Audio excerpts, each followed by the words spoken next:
Buenas tardes. Quiero advertirles que la conferencia próxima no podré darla el día 1, el martes, y la trasladaremos al viernes 4.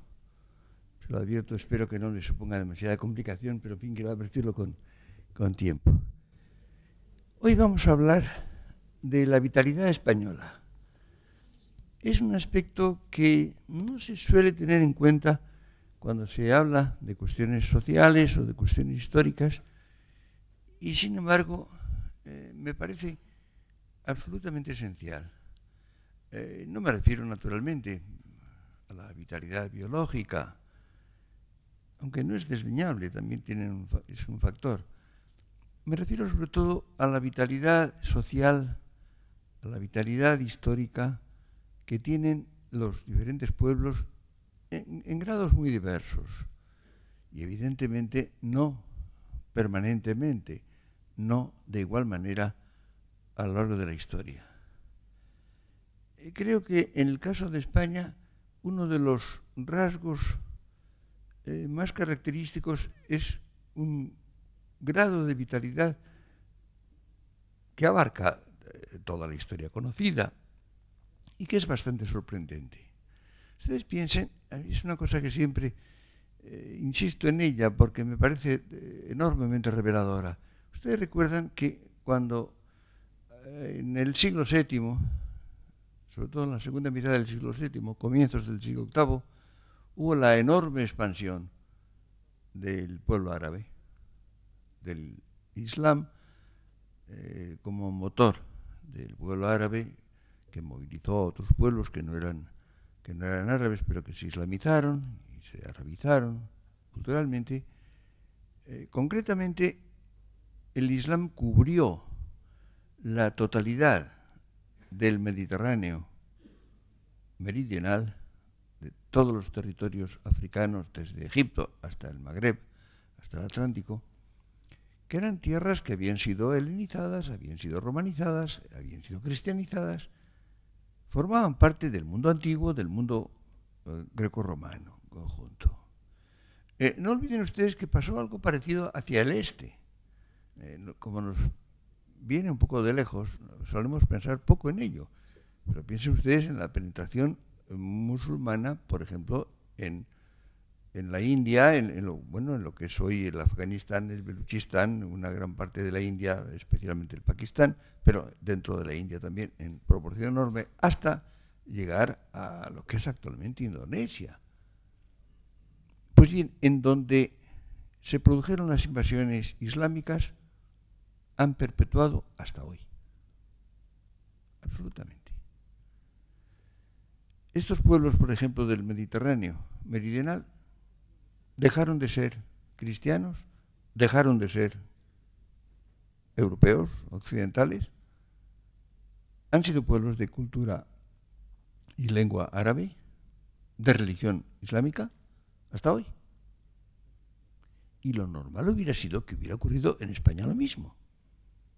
No olviden ustedes que España fue invadida casi íntegramente el año 711 en una campaña muy rápida y no quedaron más que unas cuantas, una franja de tierras septentrionales desde el Atlántico hasta el Pirineo Oriental, nada más. Y sin embargo, los españoles que no habían sido sometidos al dominio musulmán consideraron que era inaceptable, es la palabra, es la actitud que tuvieron. Y emprendieron algo tan inverosímil como es la Reconquista. La Reconquista de una España perdida, que así se llamó, con la voluntad de seguir siendo cristianos, y entonces eso era equivalente de ser europeos occidentales.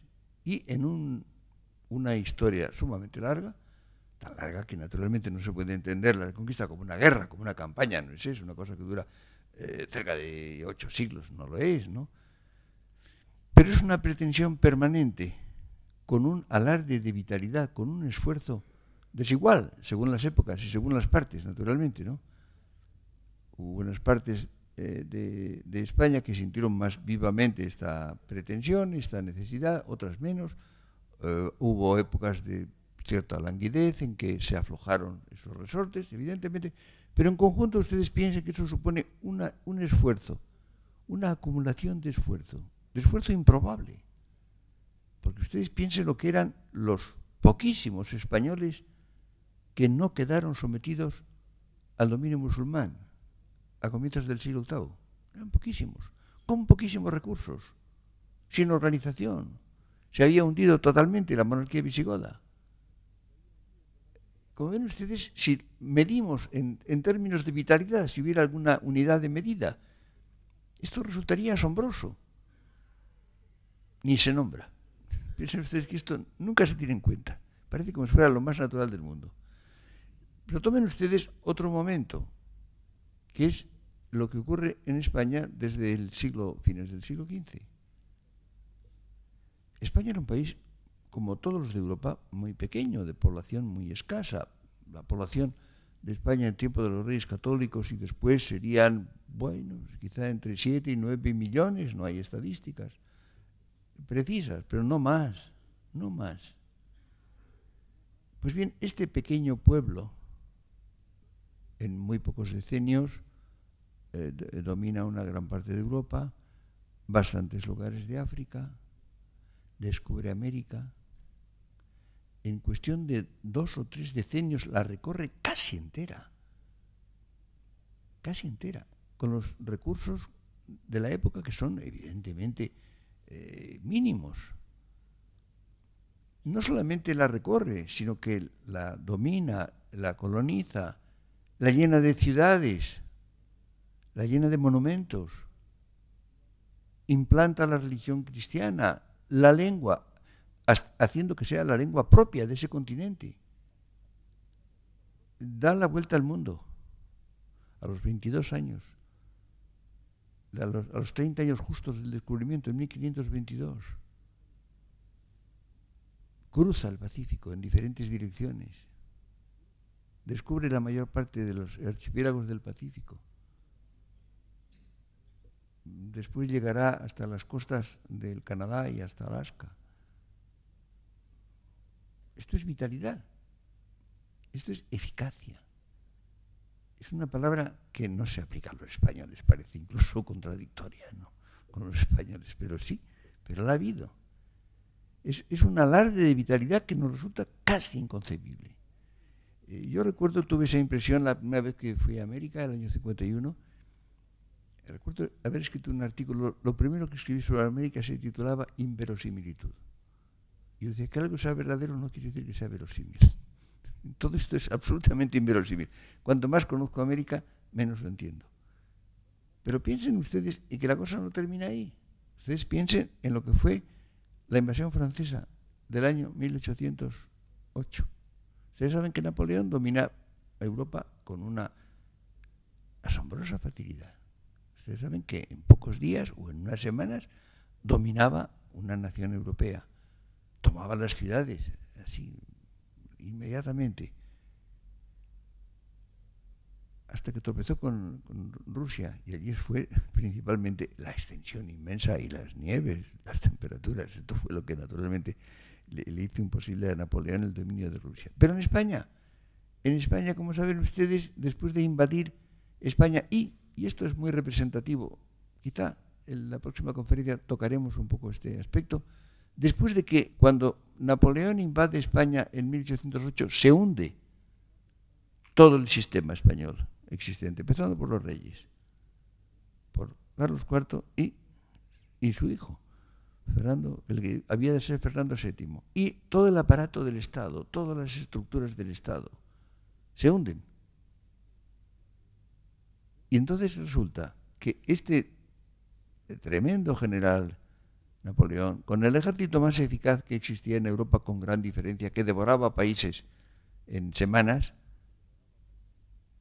pasa 6 años de guerra en España, después de invadida casi toda, con una resistencia absolutamente increíble, mientras los generales le mandaban partes de haber tomado una ciudad importante, tal vez una capital de un país, en una jornada. Los generales que sitiaban Zaragoza o Gerona mandaban el parte de que habían tomado la casa número tantos de la calle tal. Esto no es broma, esto es absolutamente cierto, ¿no? Es decir, ustedes imaginen la acumulación de vitalidad que supuso esto. Luego dirán ustedes, también supusieron vitalidad. Lo que pasa es que los españoles luego hemos empezado hemos empleado la vitalidad no muy bien, no en las cosas muy fecundas. Pero las guerras carlistas significaron también una considerable acumulación de vitalidad. Vitalidad brutal, fratricida, claro. Pero vitalidad también. No digamos lo que fue la guerra civil de nuestro siglo. Hay que insistir en que España organizó dos grandes ejércitos, no uno. Cuando hay guerras normalmente se organiza un ejército, pero España organizó dos que combatieron realmente con un encarnizamiento, con una furia, con una torpeza, hay que decirlo también, pero con un alarde de vitalidad y de esfuerzo increíble. Añadan ustedes como otro símbolo de vitalidad la capacidad de recuperación. Es curioso también cómo España ha tenido siempre la capacidad de recuperarse después de sus grandes crisis. Ustedes piensen, por ejemplo, para no remontarnos demasiado lejos, lo que ocurre en España desde 1640, cuando se produce el levantamiento de Cataluña, cuando se produce la separación de Portugal, cuando hay una serie de campañas que son en gran parte, no siempre tampoco, pero en gran parte desafortunadas, y sin embargo se produce pronto una recuperación. Y después del momento de mayor crisis, es decir, cuando al final del reinado de Carlos II parece que España está casi extinguida, en una extrema decadencia, bueno, de postre sobreviene la guerra de sucesión, que fue durísima también, y que duró 13 años. Después de lo cual viene la época de mayor prosperidad de la historia de España, siglo XVIII, con una capacidad de recuperación económica, técnica, administrativa, cultural, asombrosa. Y después de la Guerra de la Independencia se produce también pronto la recuperación. Incluso hay algo que ocurre, como saben ustedes, en los años de la Guerra de la Independencia empiezan los movimientos de independencia de América, que culminan el año 1820 y tantos, es decir, durante el reinado de Fernando VII. Y entonces, evidentemente, España queda terriblemente mutilada, lo que era España, que naturalmente eran las Españas, la monarquía en los dos hemisferios, queda reducida casi exclusivamente a la España propiamente dicha, quedan Cuba, Puerto Rico y las Islas Filipinas nada más, y sin embargo, todavía al finales del reinado de Fernando VII y inmediatamente después, coincidiendo, por cierto, con la guerra carlista, con la primera guerra carlista, se produce un despegue económico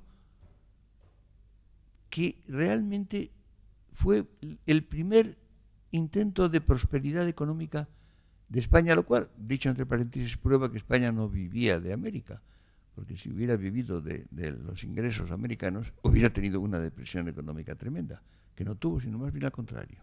La situación económica mejoró considerablemente en tiempo, por ejemplo, de López de Ballesteros, que era un ministro bastante competente, y mejoró considerablemente. Después, evidentemente, hubo también el 98, que fue una tremenda crisis, y también ocurre esto, también se produce una recuperación, por una parte cultural asombrosa. Se inicia un siglo de oro, pero económicamente también España empieza a tener una pequeña prosperidad inmediatamente después del 98, en los primeros decenios de nuestro siglo. Como ven ustedes, son rasgos que me interesaba subrayar, porque hay pueblos que quedan deprimidos, hay pueblos que quedan como fuera de juego durante mucho tiempo cuando les ocurre alguna gran catástrofe. ¿Por qué ocurre así? Yo creo que los españoles han tenido, diríamos, quizá por haber tenido bastantes dificultades siempre. España ha sido un país no rico. Ustedes saben que esos loores de España que se escribían, en fin, elogiando la riqueza de España, en definitiva, no era verdad. España ha sido un país por su estructura geográfica, por sus condiciones, porque tiene muchas montañas, porque tiene unos ríos difícilmente navegables y poco utilizables, incluso para el regadío, por todas esas razones que exageraron algunos mucho. Por ejemplo, Lucas Mayada, de una visión tan negativa. Pero, de todas maneras, no es una situación... Es decir, si ustedes comparan los datos, diríamos, de Francia con los de España, no hay comparación. España tiene una vida difícil. Ha tenido, por tanto, el pueblo español que vivir con dificultades, con esfuerzo. Y lo ha aceptado. Ha vivido con escasez, ha vivido con sobriedad, ha tenido que cultivar la tierra con mucho esmero porque no producía demasiado espontáneamente, porque, por ejemplo, ha llovido siempre poco. Cuando hablan de que España estaba cubierta de bosques en otras épocas, en la Edad Media, y no sé, decían que un mono podría ir saltando de rama en rama desde el Cantábrico hasta Gibraltar, no estoy muy seguro. Yo creo que todo eso era muy exagerado. Posible que se hayan destruido bosques, sin duda, pero yo no creo que hubiera nunca tantos. Es decir, se ha partido de esas dificultades y se ha hecho frente a ellas. Y se ha producido, diríamos, no sé, una habituación a la dificultad. Ustedes fíjense que la vida humana consiste, en definitiva, en... es una cosa que puso en circulación mucho Toynbee, lo del challenge and response, reto y respuesta. Esto lo había dicho mucho antes Ortega, pero bueno, es igual. Es decir, hay como una especie de reto de la circunstancia, de desafío de la circunstancia, frente a la cual el hombre reacciona. Y hay evidentemente épocas o pueblos que ceden y otros que no ceden y que incluso en cierto modo se crecen frente a las dificultades. Ha habido cierta aceptación de lo real. Un rasgo muy característico de España y que explica gran parte de su historia es que no ha tenido asco al prójimo, a las formas distintas del hombre. Nunca lo ha tenido. En principio ha considerado que los hombres, todos los hombres son personas, lo cual no quiere decir que los haya tratado bien, porque a veces se trata muy mal a las personas, pero siempre como personas.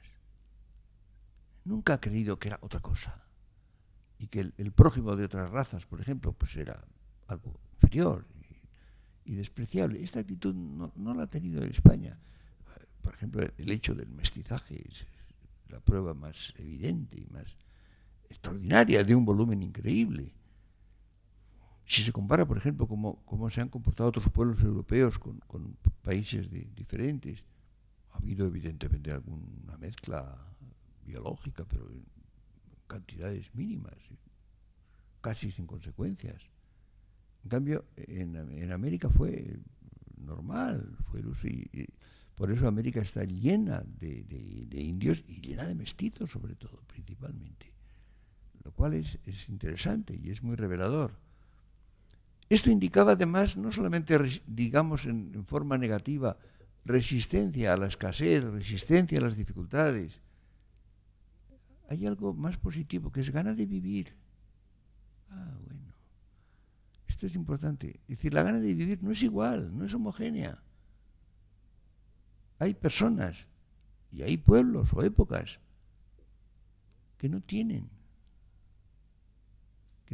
ganas de vivir especialmente. No sé quién decía en francés que dice il faut vivre. Y él contestaba, je ne vois pas la nécessité. No veo la necesidad. Hay que vivir. Bueno, pues hay gentes o hay pueblos que no ven la necesidad de vivir.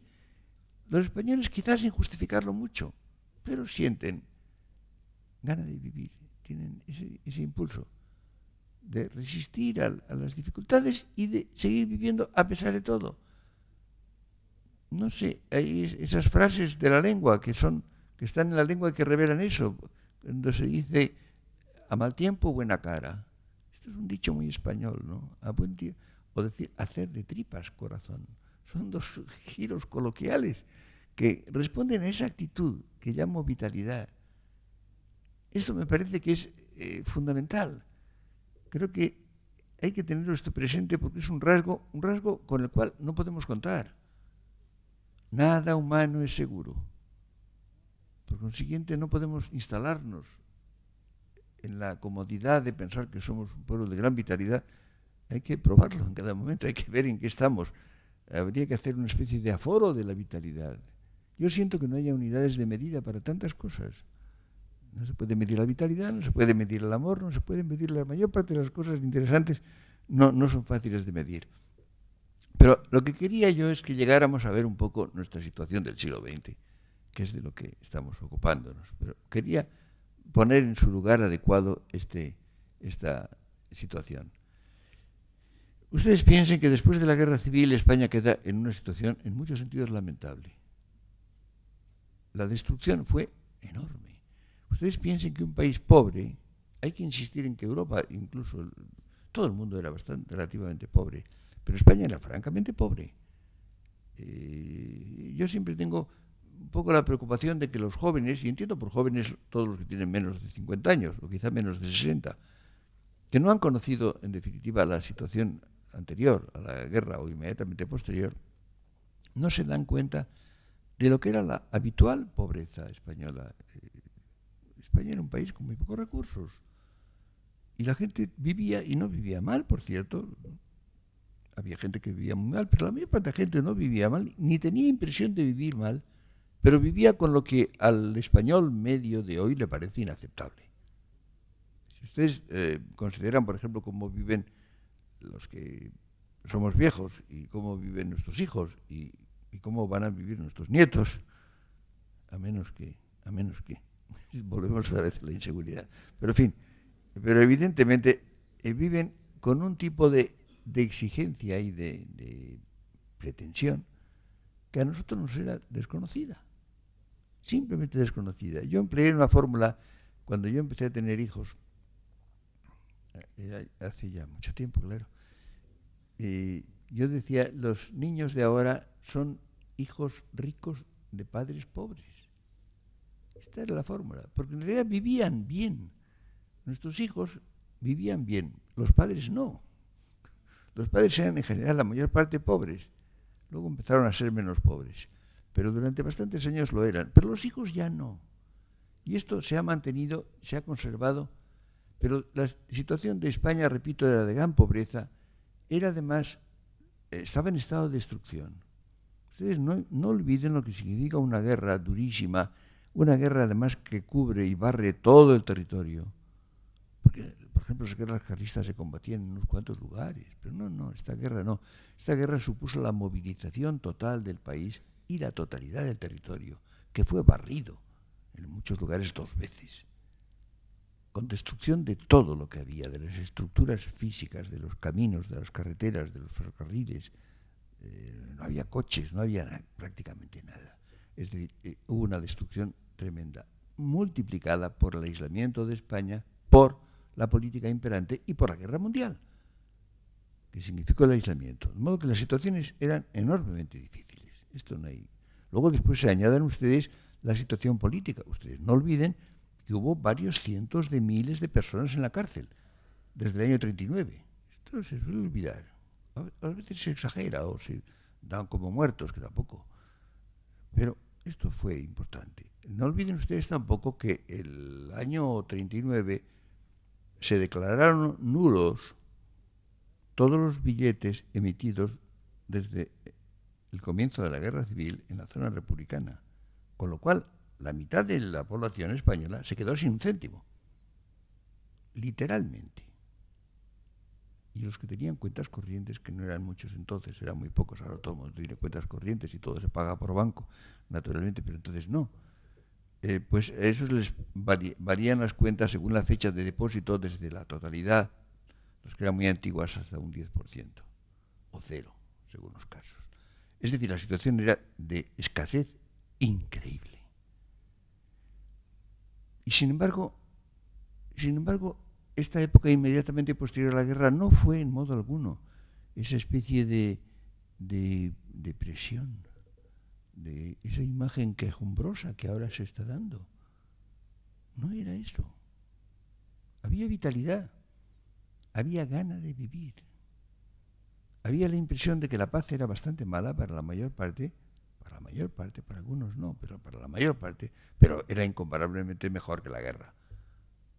Con lo cual, evidentemente, la mayor parte de la gente respiraba y empezaba a vivir mal, pero a vivir y con ganas de vivir. Esto es sumamente importante. Y entonces se vive en circunstancias difíciles, con vitalidad, con iniciativa. Por ejemplo, un aspecto que parece negativo en esta época es el extraperlo. El extraperlo se llamaba, como ustedes saben que el origen de la palabra extraperlo es una especie de ruleta que los austriacos, creo, Strauss y Perle, intentaron organizar en tiempo de la República y iban a llamar extraperlo de los nombres, Strauss y Perle, y hubo un negocio un poco oscuro, hubo una especie de pequeños sobornos, entonces era todo muy pequeño, unos relojes de oro, por lo visto. En fin, bueno, imaginen ustedes. Y entonces la palabra extraperlo, que pasó a significar negocio sucio, negocio turbio, luego se llamaba extraperlo al mercado negro. Mercado negro. Y había la palabra extraperlo, la palabra extraperlista y el verbo extraperlear, que se conjugaba todo el tiempo. Y esto, dirán ustedes, era malo. Era malo, claro que era malo. Era malo que hubiera necesidad del extraperlo, pero era un síntoma de vitalidad.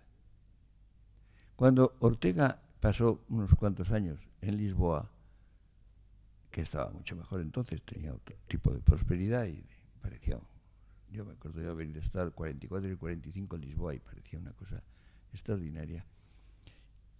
Decía que la falta de vitalidad del pueblo portugués era tan grande que ni siquiera habían organizado extraperlo.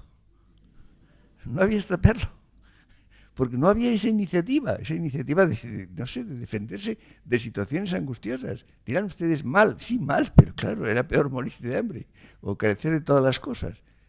De modo que el extraperlo fue evidentemente una capacidad de una reacción de vitalidad española frente a una situación dura, muy difícil. Pero no solamente era esto, es que hubo un afán de reconstrucción. Por ejemplo, conviene que ustedes recuerden otras cosas que quizás no las conocen, ¿no? Era muy difícil ganarse la vida. Les podría contar a ustedes de esto todo lo que quieran.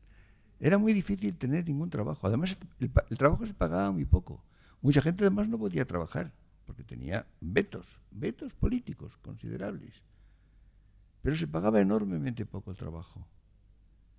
Yo entonces formulé un principio que me parece sano. Yo decía, no hay un trabajo mal pagado mientras no hay otro mejor pagado. Esta era mi norma y esta fue mi práctica.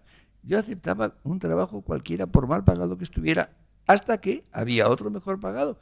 Pero evidentemente me parecía siempre mejor ese trabajo mal pagado que el no trabajo no pagado. Esto, fíjense ustedes la distancia en que estamos. Ahora no se acepta un trabajo mal pagado, ni más ni menos. No hablo del futuro, no estoy profetizando, digo hoy. Hoy, en 1944, todavía nadie acepta un trabajo mal pagado. Lo que pase dentro de 2 años o 3, ya lo veremos. Entonces sí. Para darles a ustedes algún dato concreto, yo, por ejemplo, traduje un libro alemán de 300 páginas. Me pagaron por él 1.200 pesetas. Eran más gruesas que las de ahora, por supuesto. Pero 1.200 pesetas entonces era muy poco dinero. Y recuerdo que una vez una editorial muy prestigiosa e importante me ofreció la traducción de un libro que eran biografías de médicos, se llamaba Männer gegen Tod und Teufel, Hombres contra la muerte y el diablo, me acuerdo. Y me mandaron a casa el ejemplar del libro ya con un contrato firmado por la editorial para que lo aceptara y firmara. Y realmente era un tomo así de gordo, alemán también, y ofrecían 800 pesetas. Y dije, no, no, realmente no. Y dije que no podía, que no tenía tiempo, y lo devolví el libro y no lo hice. Pero, al cabo de unos meses, o quizá de un año, pasé por una librería y vi que el libro había sido traducido. Y había sido traducido por un psiquiatra sumamente distinguido, mucho mayor que yo, era un hombre ya mayor, que tenía una situación también mala, políticamente como la mía, y lo había traducido. Y entonces recordé aquella famosa décima de Calderón, cuenta ante un sabio que un día. Bueno, porque pensé que lo que yo había desechado lo había recogido este señor, que era mucho mayor que yo y sumamente respetable en tantos sentidos. Dije, ¿cómo estará cuando ha aceptado traducir por 800 pesetas este mamotreto? Esto quiero decir que esta era la actitud, pero la gente lo hacía. La gente lo hacía, la gente trabajaba, la gente se ganaba la vida. Y otra cosa muy importante, en medio de esa situación tan difícil, tan objetivamente difícil, tan penosa en muchos casos, apenas hubo depresiones. Ustedes saben, por ejemplo, cómo en muchos países, por ejemplo, después de la Guerra Mundial, en muchos lugares hubo oleadas de depresión, oleadas de suicidios, incluso. En España apenas. La mayor parte de la gente conservaba una salud considerable, un ánimo. Los suicidios se pueden contar con los dedos. Era muy infrecuente que nadie se suicidara. Apego a la vida, gana de vivir, tal vez cierta insensibilidad. También hay factores que son negativos. Tal vez el español tiene la piel un poco dura y, en fin, le resbalan las cosas. También puede haber falta de sensibilidad, que a veces es salvadora. En ciertas circunstancias puede ser salvadora. Pero en conjunto, como ven ustedes, significaba una capacidad de resistencia, de afirmación de la vida, de capacidad de proyectar. La gente tenía ganas de vivir, tenía proyectos, con dificultades, con esperanza de que en la vida individual o en la vida colectiva las cosas llegaran a ser mejor. La gente se ponía... Hay una cosa muy curiosa, eso es una cosa un poco cómica, pero los que no son muy jóvenes van a reconocerlo. Ustedes saben que España se caracterizaba políticamente por un inmovilismo total, no pasaba nada, no cambiaba nada.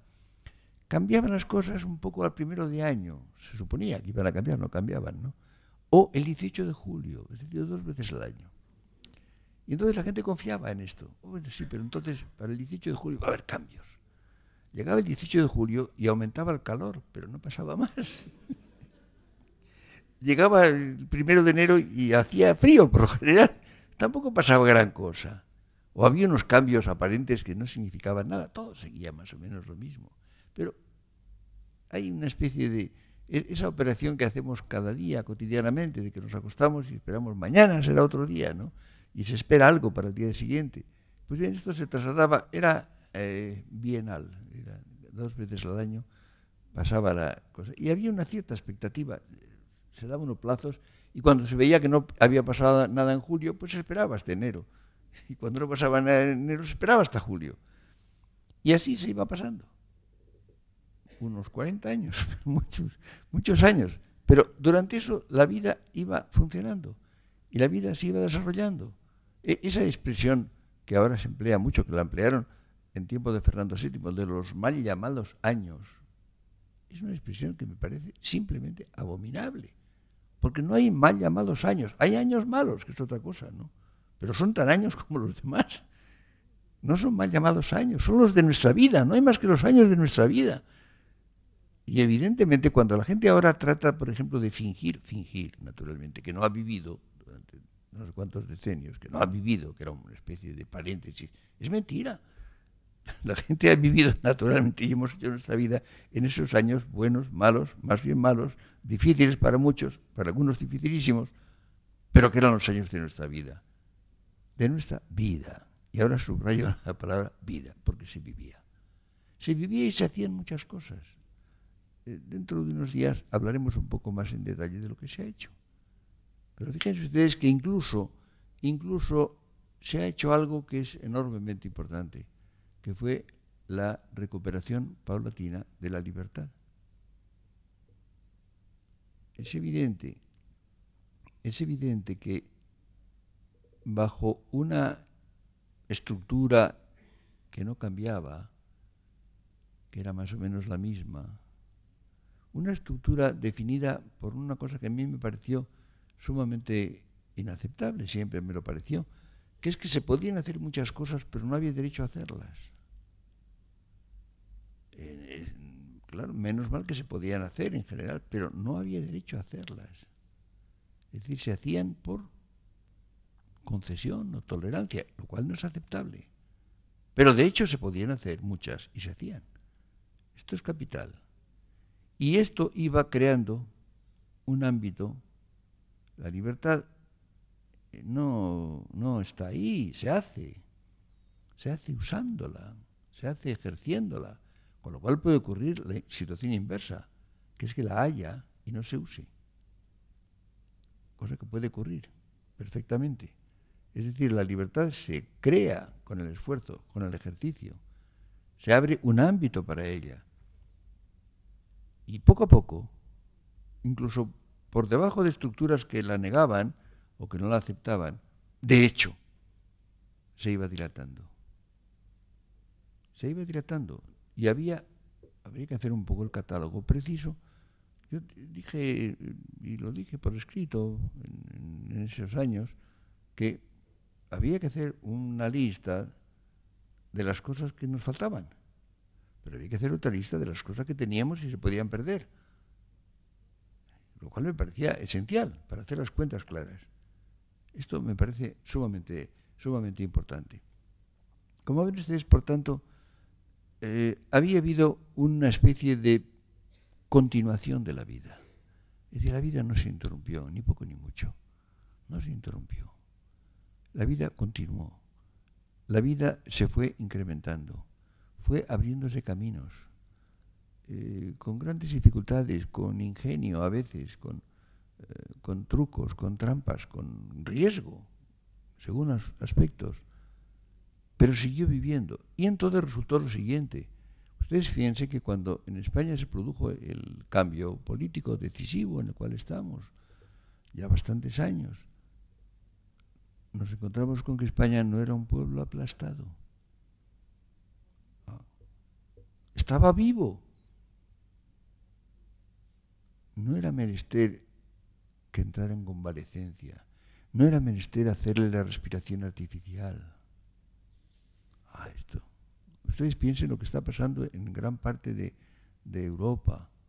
Ustedes piensen en el estado de profunda postración en que está una gran parte de la Europa que ha alcanzado los cauces de la libertad. No estoy seguro de que la libertad, porque hace falta ejercerla, pero los cauces para ella. Y sin embargo, evidentemente gran parte de esa Europa está en un estado, diríamos, de enfermedad. Necesitan una penosa, difícil convalecencia. Esta situación no era la nuestra. Había disponibilidad. Había, diríamos, flexibilidad. Es decir, la sociedad española y los individuos que la componen, por debajo de una especie de corsé que había existido durante tanto tiempo, tenía una vitalidad, tenía una flexibilidad, tenía una capacidad de adaptación nada frecuente. Justamente a eso llamo vitalidad. Eso es lo que llamo vitalidad. Esto me parece absolutamente esencial y me preocupa mucho el que se esté haciendo por motivos muy secundarios, por motivos políticos de muy bajo nivel. Se esté haciendo una especie de desfiguración de lo que ha sido la realidad española durante el tiempo de nuestras vidas. Esto es evidente. Y entonces, naturalmente, nos tenemos que preguntar si eso es estrictamente verdad ahora, todavía, o en qué medida, o cómo podemos mirar el futuro. Es evidente que la situación actual es más fácil, en muchos sentidos es más fácil. Hay cauces para el ejercicio de la libertad, hay estructuras que la permiten, se ejercen, se utilizan. ¿En qué medida? Creo que mucho menos. Es decir, ha habido un tiempo en que se ejercía mucha más libertad de la que había. Ahora probablemente se ejerce menos de la que hay. Es decir, no se llena. Antes se forzaban las cosas para ejercer una libertad negada.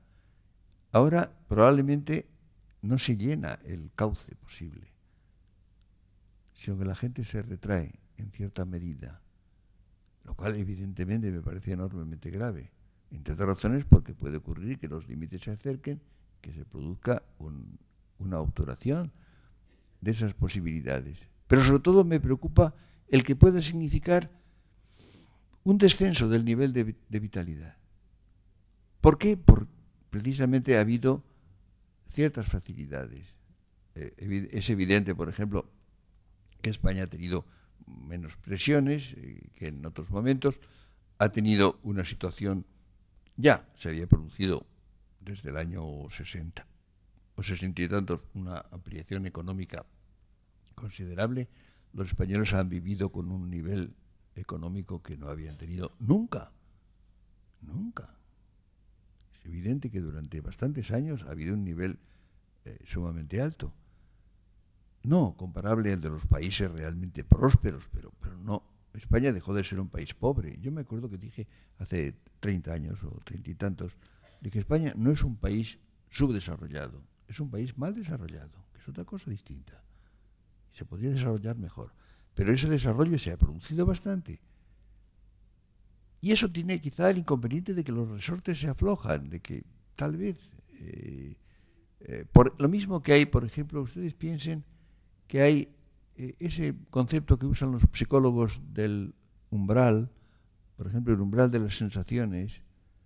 Es evidente que si a mí se me posa ahora en la mano una mosca, noto el pequeño peso de la mosca. Pero si yo tengo encima de mi mano un libro y sobre el libro se posa la mosca, yo no me doy cuenta de ello. Porque el peso del libro es mucho mayor y entonces la diferencia que supone la añadidura de la mosca no es perceptible. Bueno, pues bien, en la vida humana hay todo un sistema de umbrales. Por ejemplo, el umbral del susto, de la preocupación, del miedo, eso cambia. Es evidente, por ejemplo, que si ahora oímos una explosión de como un cañonazo, pues probablemente nos vamos a alarmar. Durante la guerra, pues evidentemente tenían que caer muy cerca, por ejemplo, ya entrar por una de esas ventanas para que nos preocupáramos, o que fueran más de 100 los cañonazos que se oían, entonces empezaban a preocuparse, porque automáticamente se había elevado el nivel de lo que produce temor. Y entonces esto ocurre naturalmente con todos los aspectos de la vida, los umbrales se alteran. No me parece inverosímil que se haya producido una alteración del umbral en el cual vivimos, que haya hecho que haya una remisión, una reducción de la capacidad de vitalidad. Es posible que la situación en que estamos ahora, que no es nada buena, la situación, por ejemplo, de dificultad económica, a última hora, no estoy seguro de que sea tan malo. No estoy seguro. Es posible que la facilidad económica en que ha vivido una gran parte, no todo el mundo, pero mucha gente en España, que era evidentemente insólita, nunca habíamos tenido nada parecido, es posible que aflojara muchos resortes. Es posible que las dificultades con las cuales nos estamos enfrentando, y vamos a tener que seguir enfrentándonos, hagan que se dé valor a las cosas que empezaban a desestimarse. Es posible que se produzca una exigencia de apelar al esfuerzo propio, a la capacidad de resistencia, a poder afrontar adversidades, a no perder la moral. Es bastante posible. Es quizá posible que ciertos males, ciertas dificultades, a última hora tengan un efecto saludable, impidan el relajamiento, impidan que perdamos la vitalidad. Porque no olviden ustedes, y esto es lo más importante, que de un pueblo con vitalidad se puede esperar cualquier cosa, porque siempre puede renacer, siempre puede reaccionar, siempre puede inventar, imaginar. Si la vitalidad desciende, hay que renunciar a las expectativas, hay que renunciar en gran medida a la esperanza, porque no se cuenta con esa reacción última, básica, en la cual consiste precisamente la gana de vivir. Yo deseo y espero que España no la pierda nunca. Hasta el día 4.